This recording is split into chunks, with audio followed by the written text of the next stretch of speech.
Oh, my co-professor Anand Kusre is here. Good He, morning, Anand. I know you're muted, but that's okay. So Anand and I started DSSC together in 2014. Yeah, Well, that's the kind of inputs and stories what people are looking for, and that's why probably they are here also. right, right. right. You need to highlight that, okay, Rajan. I may not have all those facts either. I have some facts, but some of them are not rated. They are PG. Yeah. So I don't No. know where to interject with those, Vaibhav, But Yeah. No, no, let me milk start like, and let's see. Yeah, let's see during the talk, what actually happened. So anyway, I yeah, think it's already 8:30 p.m. I know 1 minute past 8:30 p.m. IST. Of course, depending on different time zones. So good morning, good afternoon, good evening, everyone, depending on your respective time zones. I think both Rajan, and I are joining from the Americas. So it's morning for all three of us. But I'm guessing here there are participants from Africa, from Europe, of course, from India, and of course from the Americas as well. For Japan participant, it becomes a little bit tricky because it gets too late. And same for participants from Australia, unfortunately. But we try to actually have these talks on Saturday, especially 8:30 p.m. to 9:30 p.m. IST, because this kind of fulfills most of the time dimensions across different continents. So that's the kind of idea here. But nonetheless, as I tell in all the talks, I will briefly introduce TEG. So I started leading a startup and entrepreneurship group in May 2023, and we came up with this idea to have some kind of talk, but also create a platform where young entrepreneurs, budding entrepreneurs, get some support from veteran entrepreneurs, academics, business leaders, and they kind of get support, but also reach out to fellow other entrepreneurs and leaders in case if they need kind of some sort of help or mentorship, in their entrepreneurship journey or in their professional life in general. So, of course, it's amazing to see in 2 years now, we have around 3,600 plus kind of TEG tribe uh, per se on TEG, but around 4,000 plus on different platforms, including Telegram and WhatsApp group and TEG registrations as well. And the idea has been the same that, of course, the idea has been that we have veteran entrepreneurs like we have Rajan today, uh, who can share their journey, share their learnings, also provide some kind of mentorship needed by budding entrepreneurs, but also to have people from academia and policy world, so that it creates that kind of holistic environment where entrepreneurship can thrive. And we have been focusing largely on ITB alumni because, of course, it's ITB Alumni Association initiative, but we have kept it open to everyone because this is something anybody and everybody can benefit from, whosoever is kind of looking forward to some kind of help. Of course, we have an active WhatsApp group which is open to everyone. We have kept it open to everyone, and there are different special interest groups within that larger TG community. So TG group is per se, we keep it very selective on what people can discuss and talk about, but we have different groups, for example, in AI. So in the AI group, if you would like to, talk about what's happening in AI, for example, to feel free to do that and feel free to ask around and work around that. Similarly, we have on energy, on quantum, on deep tech, on marketing and things like that. So feel free to post and talk and discuss and look forward to synergies in that particular WhatsApp group and community. And with that, and not taking more time, I would like to ask, of course, good friend and TEG mentor, Rajan Vaz, who is already with us, to introduce Rajan, in short, Raj. And the fun thing is that they both are classmates. So the idea here is he introduces him formally, but also shares some informal events and anecdotes from life, which makes this particular thing a lot more interesting. To you, Rajan, please go ahead. yeah. So as Vaibhav says, good evening, good afternoon, and good morning to everyone, and welcome to this TEG session on entrepreneurship in the AI era. It is my pleasure to introduce tonight's speaker, my batchmate from IIT Bombay, class of 1975, which I like to call an illustrious batch of the IITB, and I can discuss that at length with anyone who is interested as to why I say that. So anyway, today's speaker is Rajan Jaswa. Now, when Raj and I graduated from IIT Bombay 50 years ago, yes, 50, as you can see, at least from my hair, none of us could have imagined what lay ahead. Some of us went on to do reasonably well, but Raj, on the other hand, decided to become a serial entrepreneur, build companies worth billions of dollars, and make the rest of us look bad at alumni reunions. So, and to, to say the least, Raj showed very early signs of his inclination to entrepreneurship when the guy with the cute dimples, as we used to tease him, took on the lofty topic of technology forecasting when the rest of us took on very meaningless or very inconsequential topics. I don't think many of us even remember what our topics were. I, for one, don't. After IIT, as many of us in those days came over to North America, Raj earned his master's in electrical engineering from the University of Toronto and an MBA from Stetson University. He started his career at Harris Corporation and General Electric, then spent 6 years at Intel, which, as we all know, is basically a finishing school for Silicon Valley entrepreneurs. In 1988, Raj co-founded Opti, which became the world's largest supplier of chipsets for personal computers. If you used an IBM, HP, Dell, or Compaq PC in those days, in the early 1990s, there's a good chance Raj's company was powering it. Opti went public in 1993. But Raj was just getting started. In 1996, he co-founded Selectica, an enterprise software company that landed clients like General Electric, BMW, Cisco, Samsung, and Dell.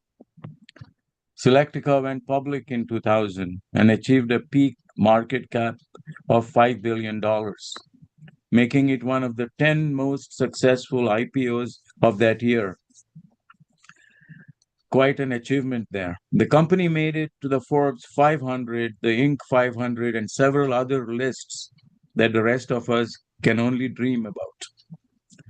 After stepping back from Selectica, most people would have retired to a golf course. Not Raj.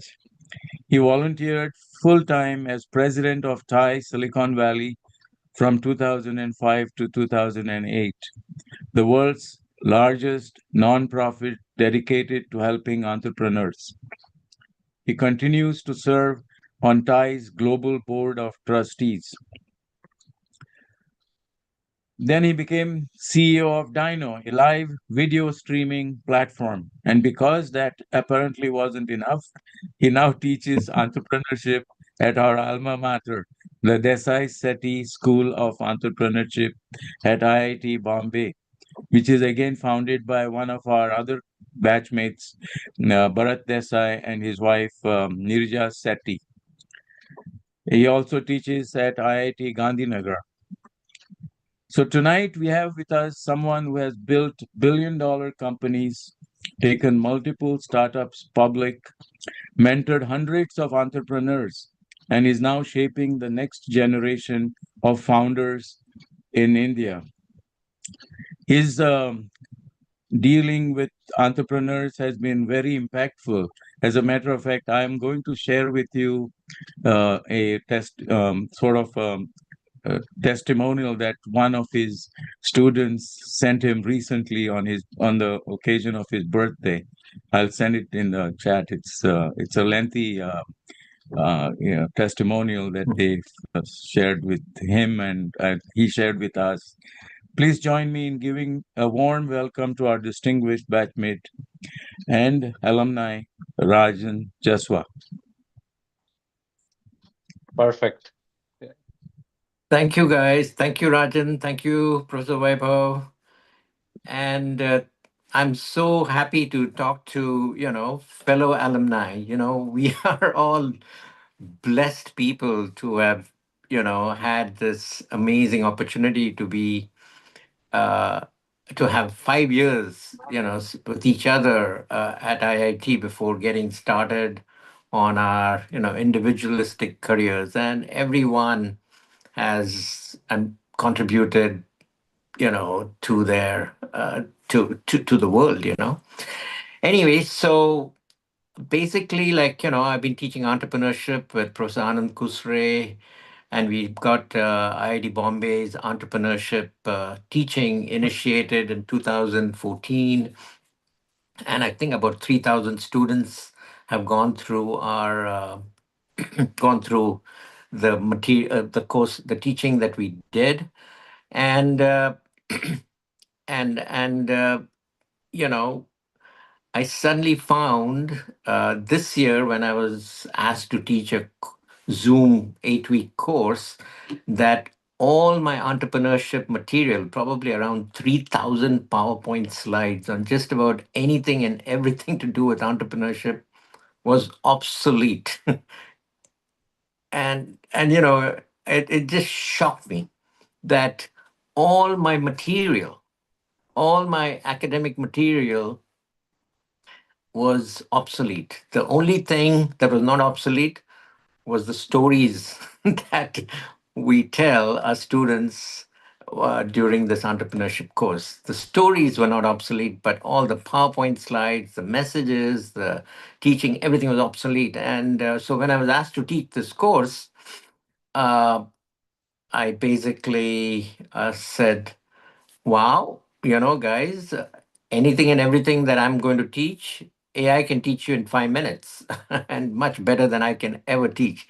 So let's see how we are going to,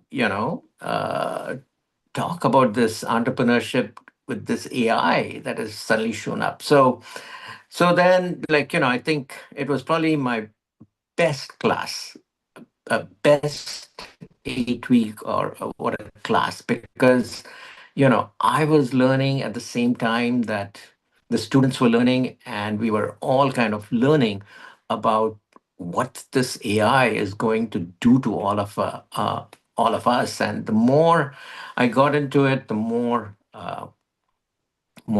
exciting it has gotten. In fact, now, like, I'm like I'm like I watch these AI podcasts, which I think all of you probably start watching too. But it's like it keeps you so excited. When you watch this thing called Moonshot by Peter Diamandis, uh, and I would recommend that everybody take a look at that Peter Diamandis. So let me go tell you a little bit about what I see. Uh, the future of entrepreneurship is going to be in the AI age. It's a big task to take on such a thing, because uh, it's we are all in uncharted territory right now, and it's going to get even worse or better, however you look at it. And so humans, in my opinion, became the dominant species on land, air, water, and space because we grew this massive prefrontal cortex. And I never really understood about why my brain is so much bigger till I see a lot of the deer in my neighborhood, in my backyard, and they have a very small space for a brain, and that's why they don't have a big prefrontal cortex. But humans have got this big prefrontal cortex, and it has this one thing has made us the dominant species on land, air, and space. And this biological neural network has given us two things: intelligent awareness and the ability to learn. Very important thing to realize. Two things: intelligent awareness and the ability to learn. And this carbon based network has now created a silicon based neural network, which has now got two new capabilities. One, which is scalability and virtually no limits. So suddenly you have something with hyperscalability and no limits with intelligent awareness and the ability to learn. And it's like human beings in comparison feel slow, weak, uh, time bound, and so we have moved from the and this AI has moved, the silicon based AI has moved from a rudimentary pattern recognition of the early 2010s to the transformer breakthroughs by, I think, one of our IIT Delhi guys, uh, Vaswani, who was working at Google in 2017. And AI is now rivaling, less than 10 years after this transformer breakthrough, the most brilliant human beings in virtually every field of human endeavor. All jobs are vulnerable to AI agents that can do the work better, faster, and cheaper. This begs the question: how are we going to earn a living? And how are we going to live a meaningful life?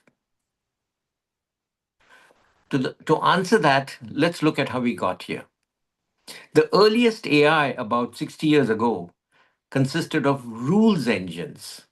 We input the rules using symbolic logic, and this AI could do single tasks and could not learn anything. To do anything it did not have a specific rule for. Then, about 40 years ago, we came up with constraint engines. In fact, one of my co founders of Selectica at Xerox PARC, Dr. Sanjay Mittal, came up with the constraint engine at Xerox PARC in the 80s. And he said, you just have to define the constraints around any problem, any process, any product, any system, and then AI would test thousands of scenarios to find a valid solution. So you can see a little bit of intelligence truly evolving from rules engines to constraint engines. And I saw this power firsthand, you know, and so I co founded one of the earliest constraint engine startups in 1996, along with Dr. Sanjay Mittal. And within 5 years, the global giants like IBM, Cisco, Dell, Samsung, Hitachi in Japan, they were running basically their ordering system, their pricing system, everything on the Selectica platform. But it had a major weakness. As business evolved, and business is always changing, right? Products are changing, customers are changing, pricing is changing, everything is changing. As business evolved, the new constraints had to be manually put in by engineers. People make mistakes, the system doesn't, and it has to be tested. So it was very slow and painful and expensive because it could not learn from its own data. And it certainly couldn't speak. So communication and everything, and putting in new rules, everything was programmatic. So, uh, so, so we now have something that leads us to the modern era. So in this one second. So in this modern era, um, we have something now called neural networks, which try to match what the human brain does. And our carbon-based neural network does, right? And it mimics the human brain. And the silicon-based intelligence now can do everything that humans can do and infinitely more. And only our imagination limits AI's capabilities. This is the gift, but also the challenge that our generation, all of us, are leaving to the future generations of humanity. This gift of silicon based neural networks, which can do anything that humans can do, infinitely more, and which only human imagination is going to limit, is the gift we are giving to future generations. The world changed, and it's never going to go back. So let us discuss how all of us, as well as the next generation, is going to have a productive, prosperous, and successful career for their 50 years and their life.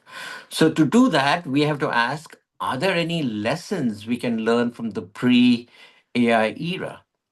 Here is what I learned about successful startups over 25 years.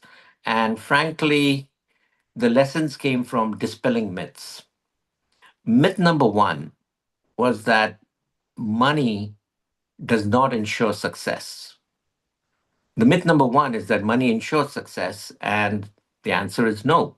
That's absolute nonsense. At my company Opti, we did not get a single venture capital dollar, and yet, our competitor, Chips and Technologies, which was sitting on a war chest of $250 million, we drove them into bankruptcy. And it's not about bank account. It's a it's about the hunger. Myth number two is that you need a breakthrough technology to do a startup. I've founded three startups. Each had totally different markets, totally different technologies, totally different customers. In fact, at Dino, my last startup, we had 9 Stanford PhDs who had been working on peer to peer video streaming. The technology was brilliant, but the best technology does not always win. A serial entrepreneur can build a great company with good enough tech, but you cannot build a great company with bad business sense. Myth number three, that you need a proven CEO. And I remember, we were young then, um, just, middle level managers, me and my three co-founders. And we went to VC saying, hey, we know the chipset business and this and that and everything. And after we would give our pitch, the VCs would look around at the four of us and say, hey, where is the white CEO? So basically, you know, uh, clearly, we couldn't raise money, and yet we plowed ahead and we built a successful public chipset company in the semiconductor business, and had great success. So, well, we proved that you don't need to look a certain way to lead a company to a massive exit. Just a sec. Uh, so, if those are the myths, then what are the true strategies, right? What are the true strategies in the pre-AI world? So these are 8 rules that I lived by, and that helped me create all these companies in any industry, any technology, any team, right? One is be responsive to the market. That's an obvious. Once you've been an entrepreneur, you're not infatuated with technology. You're not infatuated with the amount of money you've raised. The only boss is the market. So be responsive to your boss. Second is fast product development. That is also an obvious. And third is very important actually is great teamwork, which means learning how to delegate and trust. And that should be the operating modus operandi of your company among all the employees. A lot of a great teamwork driven by delegation and trust. And then what I learned is business is not for the weak hearted. It's not about friendship. It's about fierce competition. And I learned this, and I learned the art of competing and fighting and so on from this 2,000-year-old classic from Sun Tzu, The Art of War. 40 pages, and it was my Bible. And I made it my Bible for my marketing group and my sales group.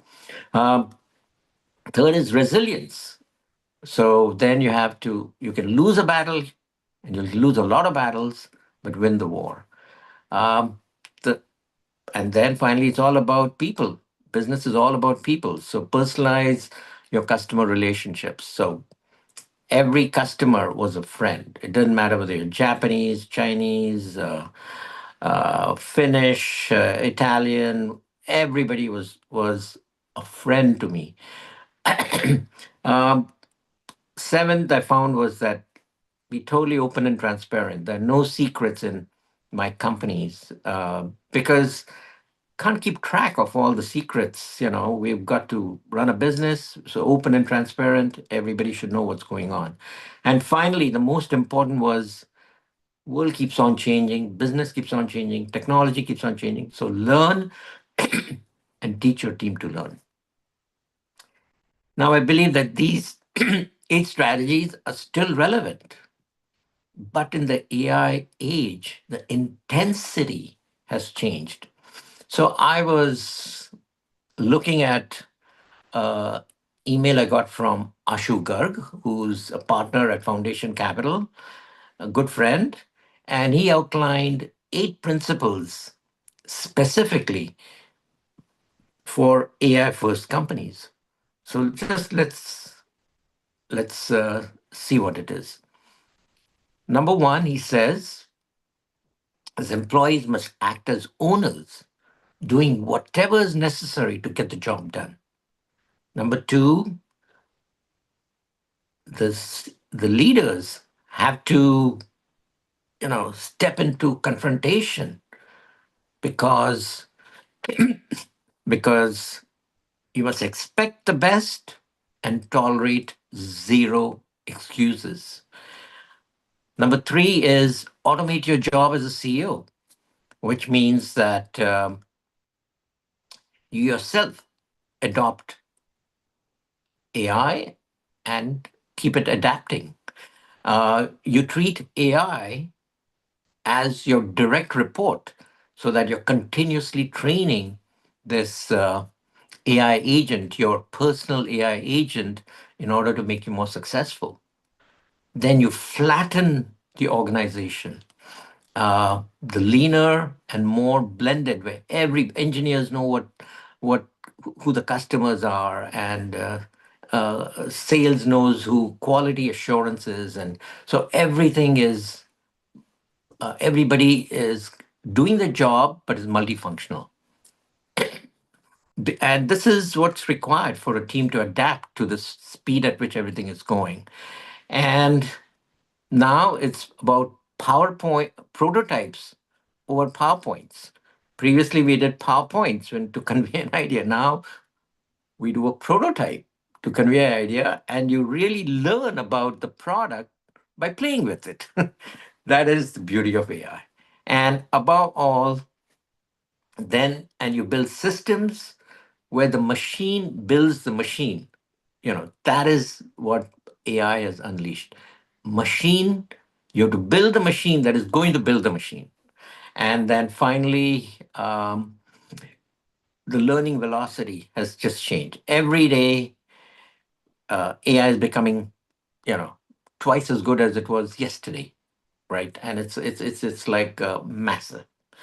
So if there is one takeaway from all of these new principles is that AI startups are now powered by rocket fuel. Time is compressed, errors are fatal, and the secret to survival is a trusted team behind a competent hands on leader. So, what should you do when you wake up tomorrow morning? First, fire yourself. Look at all the daily tasks that you do and use AI to automate the mundane tasks immediately. Be the leader who adopts AI and not the victim who ignores it. Second, train your silicon co-founder. He's he's a buddy, your silicon buddy. And you treat your AI tools not as a search engine, but as a direct report. The most successful entrepreneurs of the next decade won't just be good at coding, they'll be good at managing synthetic intelligence. And third, most important, is reclaim your humanity. We are not cogs in the wheel anymore.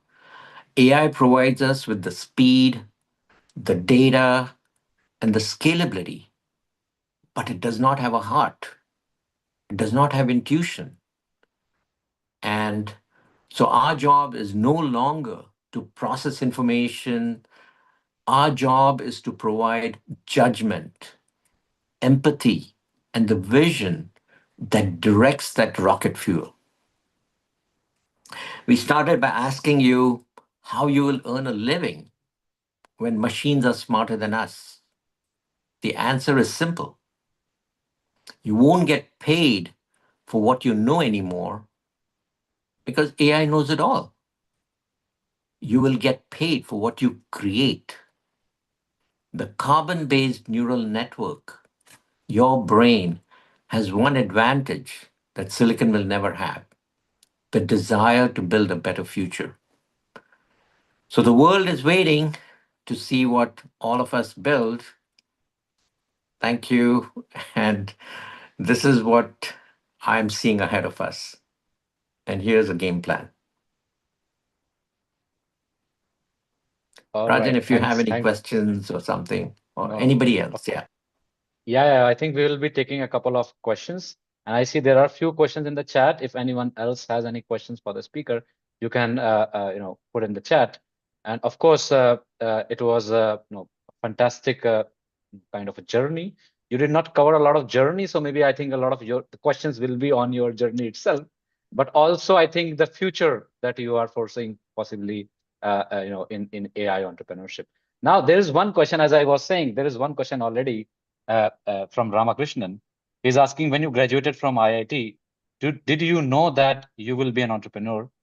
How and what, how that mindset switch happened and when it happened. So I think Rajan already mentioned that even during classes, these guys could understand that you are going to be an entrepreneur. But maybe you can highlight a bit more from your journey. I think the answer is no. I did not think I would be an entrepreneur because I thought it was impossible to start a company, to build, a product that, people are going to buy and so on. I thought it was impossible. I was not a salesman. I was not uh, I did not know how to run a business. And, I was a good IIT engineer and a good, worker. That is what we are all trained by our 2000-year education method. By the way, it's all obsolete, okay? The entire 2000 years of education is obsolete. But, the darn thing is we are trained to become employees. And what you just heard today was there is no place in the world for an employee anymore. That employee mindset is over because AI, whether it's in the shape of a of a computer doing things, or whether it's in the shape of a robot, doing things, or it's in the shape of a humanoid thing that is got a little that's connected to the AI cloud. Doesn't matter what shape that machine is in. This AI is can do everything faster, cheaper, better. So so the so anyway, so the thing is that I never thought I would be an entrepreneur, and it happened by by um, by your wife pushing you to do it. Actually, believe it or not, and the reason uh, somebody else has to push you because it's so comfortable to have a job. So comfortable to just go to work, come back, enjoy a beer and TV and NFL, football, and so on. It's so comfortable. But I think our wives are not as satisfied with the status quo as we are. So I remember, you know, uh, we had gone to another classmate's house, Raj Mashwala's house, and for a party, and he had just bought this house, and this house was a $2 million house in the middle of Palo Alto, a big mansion. I was in a small flat. Raj Mashwala and I are classmates. And I remember that my wife, was shocked because she thought she had married a very, very bright IIT guy who was as smart or as equally smart as any other IIT guy, and we should all have the same career through life and so on. And we walk into this house. I've got like $10,000 saved in my account. I'm making a salary of $40,000. And here is my classmate who's bought a $2 million house. And I remember I come back from that party, and I was happy to meet my friends, but I come back from the party and I could see that I had fallen mega notches in my wife's eyes, and and so you know I realized that as an employee I could never get there, and the only way for an engineer, even an IT engineer, to get the financial success or the business success was this thing called entrepreneurship. And then when the opportunity came, but it doesn't, you can't, but you don't even know where to start, right? So when the opportunity came, and basically we didn't have any money, we had a second child born, everything, and my wife just said, "Go for it," and pushed me to do it. So yeah, entrepreneurship is so darn risky, right? And so it's just a question of somebody needs to push you. I still think it's not. Maybe this next generation and this AI is going to push everyone to become an entrepreneur, but it needs. We are comfortable with our lives. Why do we? I know Prashant is respectfully disagreeing, but anyway, so No, let's read but of Prashant's course. question. What was he talking? Yeah, no, no, Yeah. of course, we will come to that as well. But it's fantastic, and I think I was all, just early this week, I had a conversation with Raj Mashruwala as well, and good that you brought up this point. So I'm also inviting him for one of the talks, hopefully in March or April. I'll take that from there and build upon it. But anyways, because you have mentioned this particular point, and you already worked at large corporations like Intel and GE, before becoming an entrepreneur, as you were talking about. So what Yeah. specific skills or experiences from your corporate life, proved very valuable, when you decided to start your own companies? Because a lot of us, especially, a lot of young entrepreneurs, even before becoming entrepreneur, they decide to work in some enterprise or some companies, maybe to pay off their loans or maybe after their MBA or something like that. And then they decide to work. So maybe keeping that in mind, you can answer that question. Not maybe like 50 years back mindset, but maybe what works in today's kind of world, maybe. Yeah. So basically, there's a lot to learn, right? There's a lot to learn when you work because our education is so was so differentiated was so different from the work environment, right? Academics is very different than work, right? So we had to learn this whole new thing called a business, right? And you get a chance to get see all the different functions of happening in working in a company and all that, and you meet different personalities, and you see how leaders work and make things work, and how ideas drive success, like, and so on. There's so many things that you can learn from your job.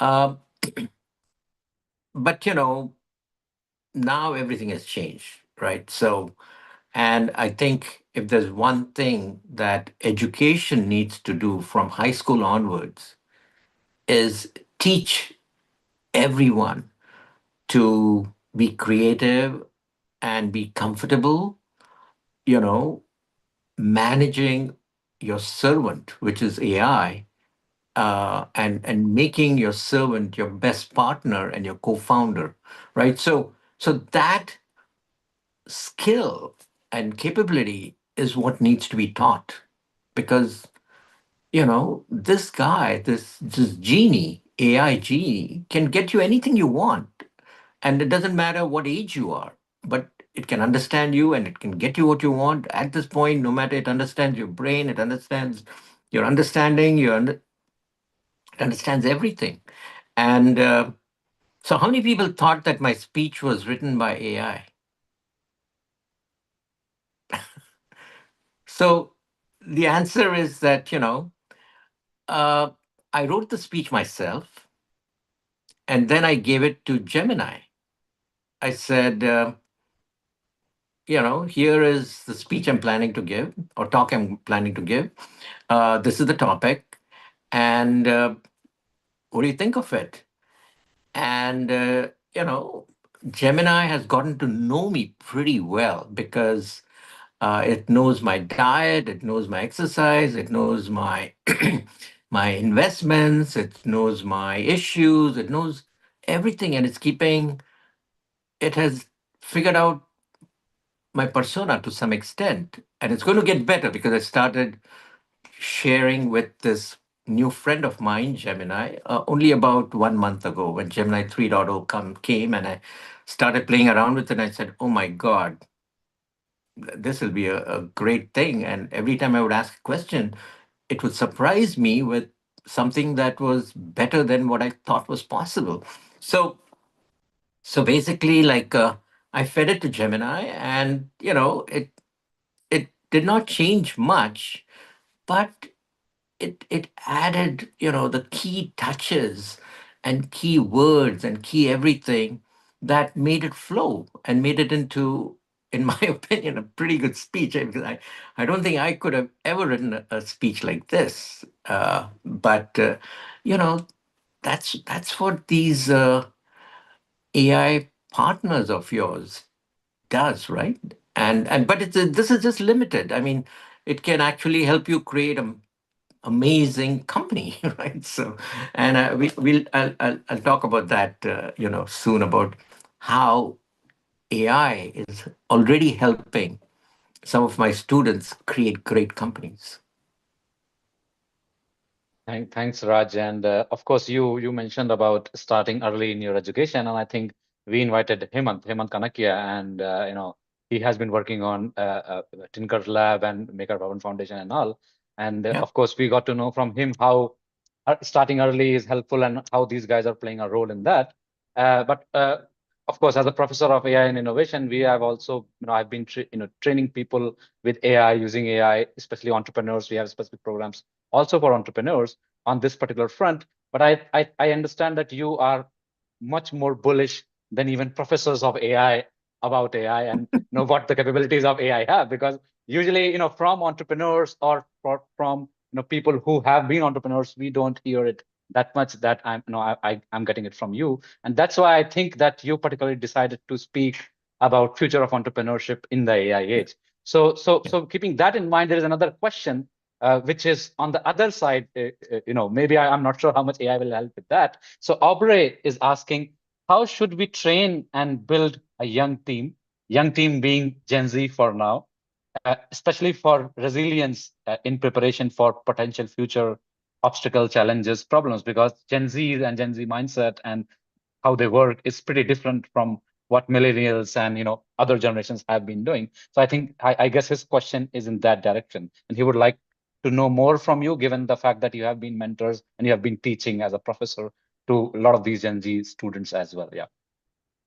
Yeah. So basically, like, one thing that I've learned with the time that I've spent with AI, and is that you know we sometimes make the mistake that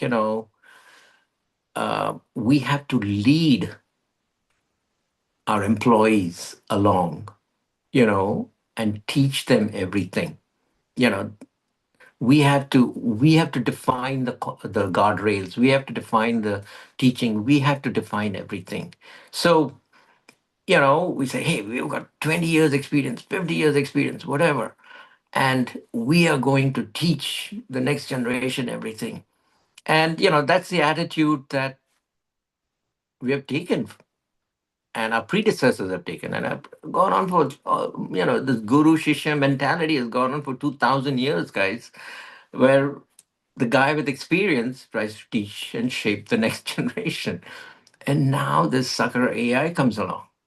And I was teaching this course to about 150, 200 students, not IIT students, but just random students uh, from the poorest backgrounds. I was teaching them, I was asked to teach them entrepreneurship. And the minute I started in the very first class, I said, let's see, come up with an idea. And then we have got this tool called Accelerated Software Development Program on ChatGPT, developed by Professor Devdeep Puriakasa at IIT Bombay. And in 10 minutes, as soon as the idea was given, this ASDP program generated, the complete business plan, product development plan, marketing plan, launch plan, financing plan, recruiting plan, manufacturing plan. The whole thing was developed by ChatGPT in 10 minutes.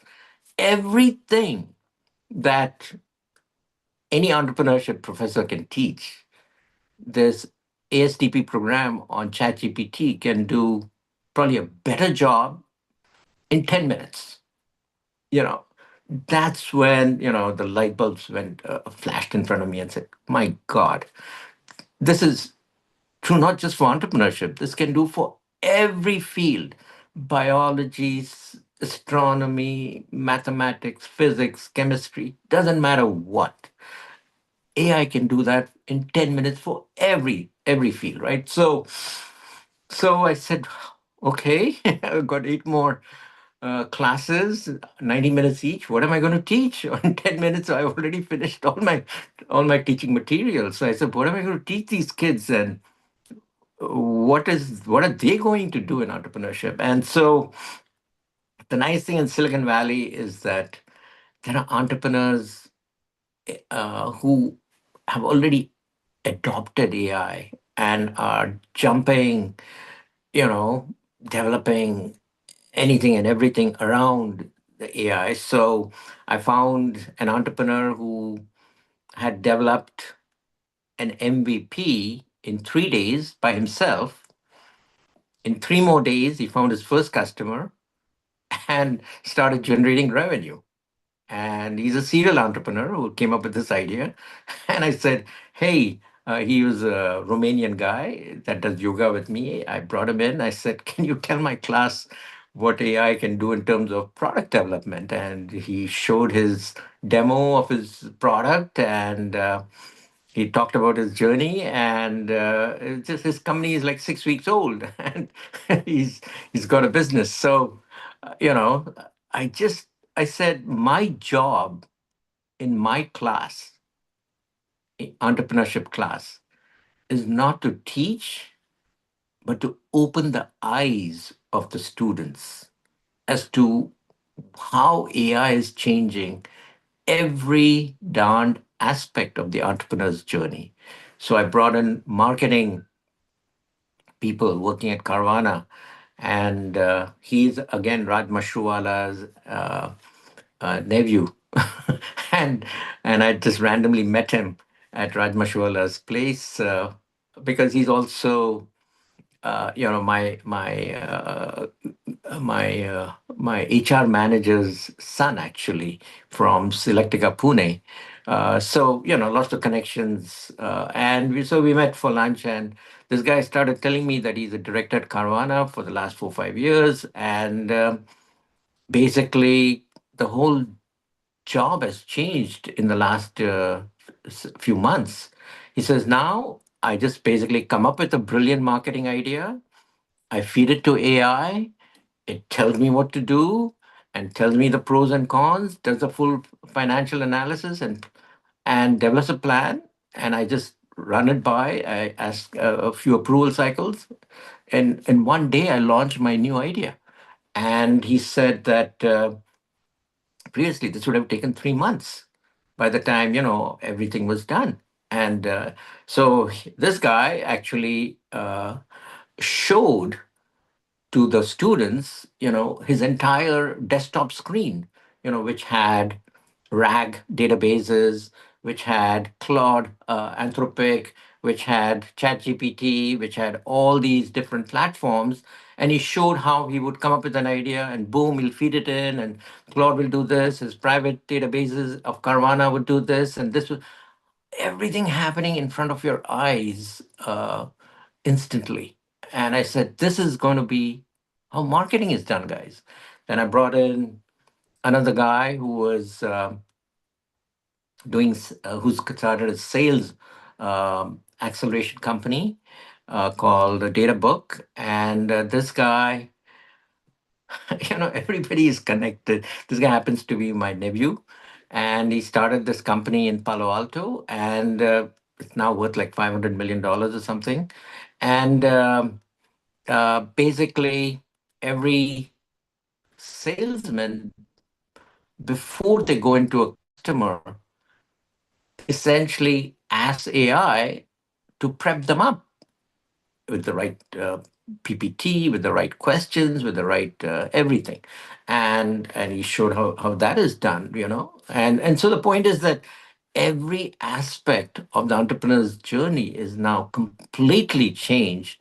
And it's like everything is on rocket fuel, guys, right? It's like everything is fast. You can't make a mistake, because if you make a mistake, somebody else is going to take the business, right? So errors are fatal, and you just have to go ahead and this is going to be a new world. And so we gave this. So instead of telling the students to write a business plan, which we've done for thousands of students for 15 years, we said, all you students, develop an AI agent. Because if you don't know how to develop an AI agent, uh, you know, you're not going to be one step above everybody who's just using ChatGPT as a LLM. So we said you have to develop an agent that does something useful.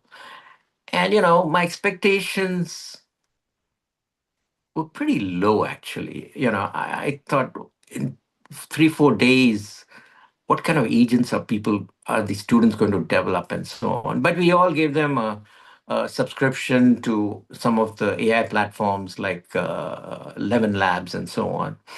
And then, we started judging their agents about 2 weeks ago. And out of 100 students, 45 had developed agents. And every agent was mind blowing, because they were solving problems that have not been solved by conventional IT in India in ever. And these guys were solving with their AI agents problems that India faces everywhere in their everyday life, but have not been solved. I'll give you an example of one. Uh, so one student said, my parents, they were saying, look, I read in the newspaper that, basically seniors have health care benefits, but where do I apply? How do I apply? Then somebody else says, my son was army veteran, is an army veteran. He got injured, but how should he get his benefits and all that? And they're saying, how do we know how to take advantage of all the government programs that are there, right? Governments have thousands of programs for everything, scholarship for everything, benefits for everything, but nobody knows how to use them. So this student just went and started feeding the AI agent all the websites of all the government programs.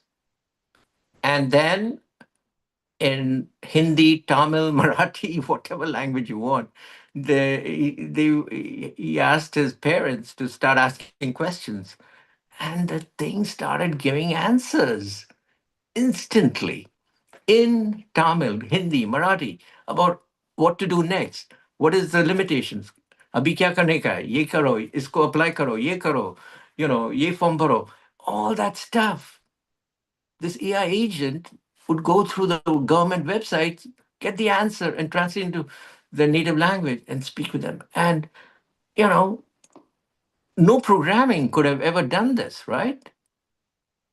But AI developed did this thing in 4 days for somebody who had never. And this is, and then like this, there was so all 45 AI agents that were developed solved local problems that have not been solved for 45 forever. And we think we are a big software, 5 million software engineers and all that, and every problem should be solved with software. But no software cannot solve it. But AI can. And that, and there are billions and trillions of such problems, right? So it's only our imagination. So I realize that, my God, this is way, way, way game changer than anything that we have ever seen. And it's going to be a fantastic. We want to live a few more years to enjoy the fantastic life that AI is going to create. So anyway, that is No, some stories. uh, thanks a That lot, was, Rajan. In fact, yeah, yeah, yeah, Rajan, please continue. yeah. That you covered a lot of ground, Rajan, and thanks for that. Um, Shout out to some of my classmates who are who are attending this session. Like Prashant. Rajan is actually a partner. He's a bridge partner at Hostel 8 when they were taking on like the likes of Professor Professor Kamath, and he was complaining to me that Kamath. you chinned out when you were confronting with Professor Kamath. Uh, yeah, maybe Prashant can chime in. Also, we see Jayant Sabnis, who is a professor at MIT, and several other people, classmates. I don't know all of them who were attending. So that was very interesting, Rajan.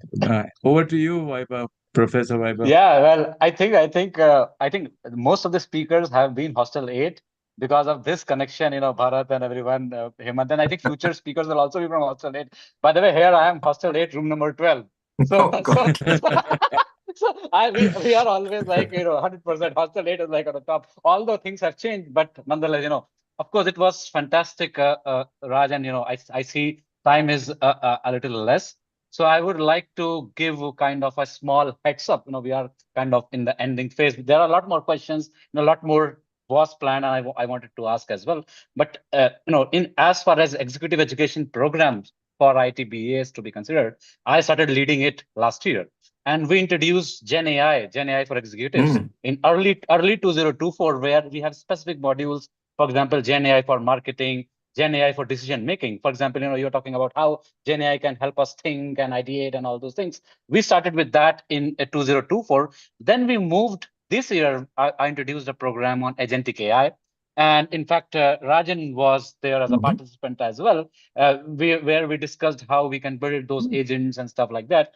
And in this continuation, I think your program, Entrepreneurship in the Age of AI, which we are planning for next year, 2026, I think that would be fantastic, because I think you have already worked with a lot of entrepreneurs who are working on using AI to kind of complement their understanding, knowledge, building products and stuff like that. But also otherwise, where we can kind of work on larger issues and problems that entrepreneurs may or may not be facing using AI, and how they can work on them to kind of build products faster and scale faster, test faster, and rebuild faster kind of mode, as you were kind of talking about. Maybe you can take 1 more minute, to highlight what is your idea, what is your plan for this particular program that we are planning in 2026. And I think with that high end note, we will end this particular talk. Yeah. Please, Raj, you can. Yeah, Yeah. I would say that, yeah, Rajan, you want to say something? No, Okay. Yeah. to you, Raj. So, uh, okay. Okay. No, I would be very excited to kind of lead, or, at least drive this 8 to 10 session workshop, or whatever you call it, on entrepreneurship in the AI age. It would be a Zoom course, of course. But I'm going to India for 2 months in January, February, so I'm there too. But the point is that it would be wonderful to you know share what we know in this fast evolving AI world, because probably everything that we're thinking right now is going to be totally different. Um, 4 months from now. But I think the overall concept that entrepreneurship is really the one safe career path for humans, or engineer, or IIT kids for sure, for everybody actually. And it would be great to help share some of it. And I think the biggest learners are going to be us, not them, by teaching this course, as I found out from my first attempt at teaching entrepreneurship for the AI age this summer. Great. Fantastic. It Okay. was a fantastic Yeah. talk, and we are already getting a lot of applause. And I think a lot of more people will be writing to me regarding getting in touch with you for AI matters, for entrepreneurship matters, or for just general mentorship. And I'll be, of course, sharing your email ID in case someone would like to get in touch with you. And yeah, I think thanks a lot for your time, and giving this new perspective, new dimension of thinking in entrepreneurship, which was kind of missing in earlier talks. And being so bullish about AI, of course, I'm saying it being a professor of AI, but yeah, seeing the future of entrepreneurship in the AI era. All right, thanks a lot, everyone, for attending this, and see you Thank you, guys soon in the guys. next. Yeah.